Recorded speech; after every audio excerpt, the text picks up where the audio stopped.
L'île au trésor de Robert Louis Stevenson. Première partie, le vieux flibustier. Chapitre 1, le vieux loup de mer de l'amiral Benbow. C'est sur les instances de monsieur le chevalier Trelawney, du docteur Livesey et de tous ces messieurs en général, que je me suis décidé à mettre par écrit tout ce que je sais concernant l'île au trésor, depuis A jusqu'à Z, sans rien excepter que la position de l'île, et cela uniquement parce qu'il s'y trouve toujours une partie du trésor. Je prends donc la plume en 7 ans de grâce 1700 et quelques, et commence mon récit à l'époque où mon père tenait l'auberge de l'amiral Benbow, en ce jour où le vieux marin, au visage basané et balafré d'un coup de sabre, vint prendre gîte sous notre toit. Je me le rappelle comme si c'était d'hier. Il arriva d'un pas lourd à la porte de l'auberge, suivi de sa cantine charriée sur une brouette. C'était un grand gaillard solide, aux cheveux très bruns tordus en une queue poisseuse qui retombait sur le collet d'un habit bleu malpropre. Il avait les mains couturées de cicatrices, les ongles noirs et déchiquetés, et la balafre du coup de sabre, d'un blanc sale et livide, s'étalait en travers de sa joue. Tout en sifflotant, il parcourut la crique du regard, puis de sa voix stridente et chevrotante qu'avait rythmé et cassé les manœuvres du cabestan, il entonna cette antique rengaine de matelot qu'il devait nous chanter si souvent par la suite. Nous étions 15 sur le coffre du mort, yo-ho-ho et une bouteille de rhum. Après quoi, de son bâton, une sorte d'inspecte, il heurta contre la porte et,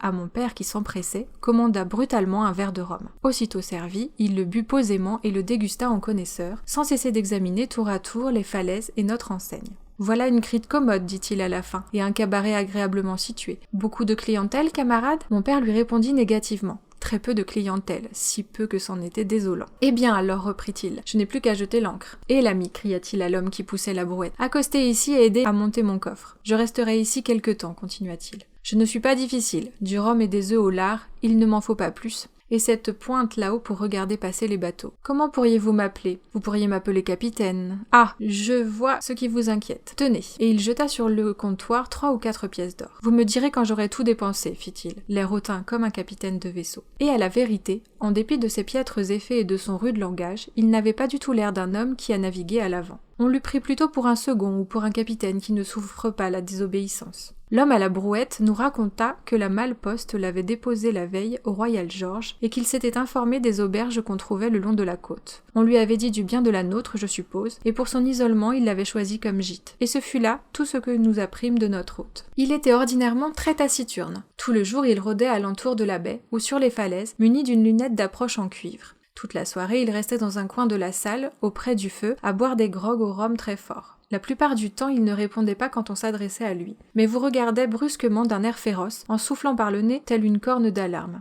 Ainsi, tout comme ceux qui fréquentaient notre maison, nous apprîmes vite à le laisser tranquille. Chaque jour, quand il rentrait de sa promenade, il s'informait s'il était passé des gens de mer quelconques sur la route. Au début, nous crûmes qu'il nous posait cette question parce que la société de ses pareils lui manquait, mais à la longue, nous nous aperçûmes qu'il préférait les éviter. Quand un marin s'arrêtait à l'amiral Benbow, comme faisaient parfois ceux qui y gagnaient Bristol par la route de la côte, il l'examinait à travers le rideau de la porte avant de pénétrer dans la salle, et, tant que le marin était là, il ne manquait jamais de rester muet comme une carpe. Mais pour moi, il n'y avait pas de mystère dans cette conduite, car je participais en quelque sorte à ses craintes. Un jour, me prenant à part, il m'avait promis une pièce de 10 sous à chaque premier de mois si je voulais veiller au grain, et le prévenir dès l'instant où paraîtrait un homme de mer à une jambe.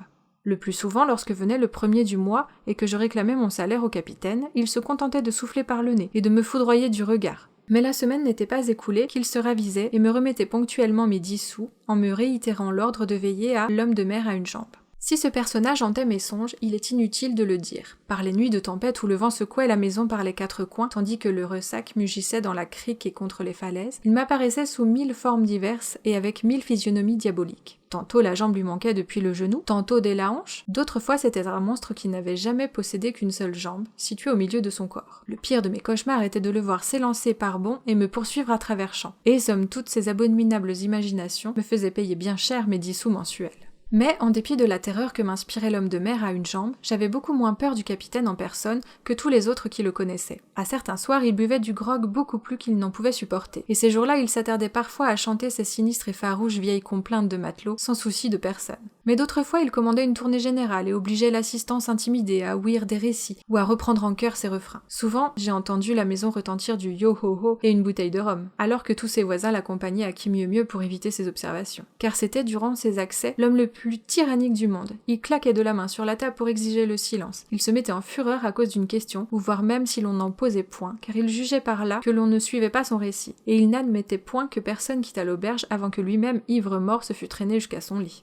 Ce qui effrayait surtout le monde, c'étaient ces histoires. Histoires épouvantables, où il n'était question que d'hommes pendus ou jetés à l'eau, de tempêtes de mer, et des îles de la Tortue, et d'affreux exploits au pays de l'Amérique espagnole. De son propre aveu, il devait avoir vécu parmi les pires sacripants auxquels Dieu permit jamais de naviguer. Et le langage qu'il employait dans ses récits scandalisait nos braves paysans, presque à l'égal des forfaits qu'il narrait. Mon père ne cessait de dire qu'il causerait la ruine de l'auberge, car les gens refuseraient bientôt de venir s'y faire tyranniser et humilier, pour aller ensuite trembler dans leur lit. Mais je croirais plus volontiers que son séjour nous était profitable. Sur le moment, les gens avaient peur, mais à la réflexion, ils ne s'en plaignaient pas, car c'était une fameuse distraction dans la morne routine villageoise. Il y eut même une coterie de jeunes gens qui affectèrent de l'admirer, l'appelant un vrai loup de mer, un authentique vieux flambard, et d'autres noms semblables, ajoutant que c'étaient les hommes de cette trempe qui font l'Angleterre redoutable sur mer. Dans un sens, à la vérité, il nous acheminait vers la ruine, car il ne s'en allait toujours pas. Des semaines s'écoulèrent, puis des mois, et Lacombe était depuis longtemps épuisé, sans que mon père trouvât jamais le courage de lui réclamer le complément. Lorsqu'il y faisait la moindre allusion, le capitaine soufflait par le nez, avec un bruit tel qu'on eût dit un rugissement, et foudroyait du regard mon pauvre père, qui s'empressait de quitter la salle. Je l'ai vu se tordre les mains après l'une de ces rebuffades, et je ne doute pas que le souci et l'effroi où il vivait hâtèrent de beaucoup sa fin malheureuse et anticipée.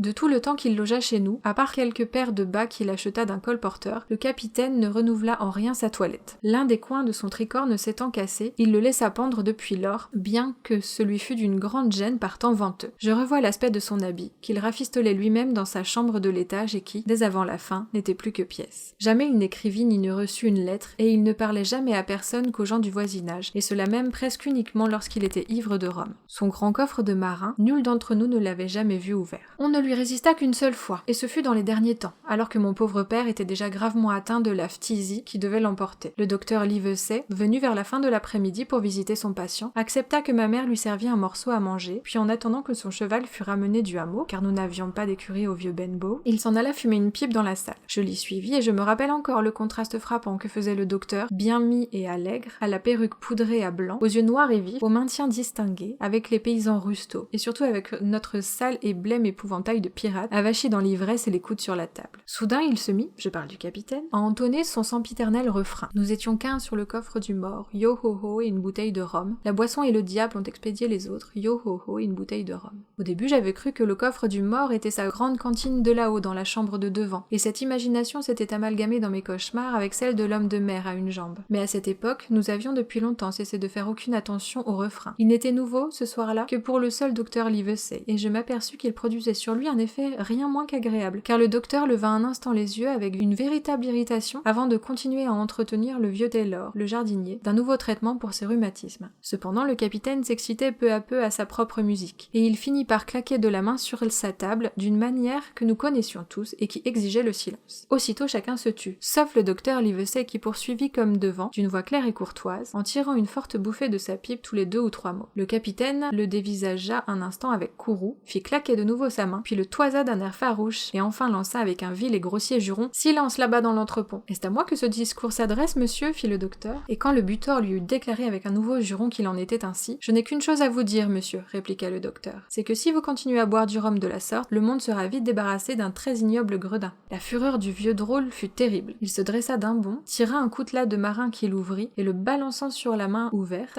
s'apprêta à clouer au mur le docteur. Celui-ci ne broncha point. Il continua de lui parler comme précédemment, par-dessus l'épaule et du même ton, un peu plus élevé peut-être, pour que toute la salle entendît, mais parfaitement calme et posé. Si vous ne me remettez à l'instant ce couteau dans votre poche, je vous jure sur mon odeur que vous serez pendu aux prochaines assises. Ils se mesurèrent du regard, mais le capitaine céda bientôt, remisa son arme et se rassit, en grondant comme un chien battu. Et maintenant, monsieur, continua le docteur, sachant désormais qu'il y a un tel personnage dans ma circonscription, vous pouvez compter que j'aurai l'œil sur vous nuit et jour. Je ne suis pas seulement médecin, je suis aussi magistrat, et s'il m'arrive la moindre plainte contre vous, fût-ce pour un esclandre comme celui de ce soir, je prendrai des mesures efficaces pour vous faire arrêter et expulser du pays. Vous voilà prévenu. Peu après, on amena à la porte le cheval du docteur Livesey, et celui-ci s'en alla. Mais le capitaine se tint tranquille pour cette soirée-là, et nombre de suivantes.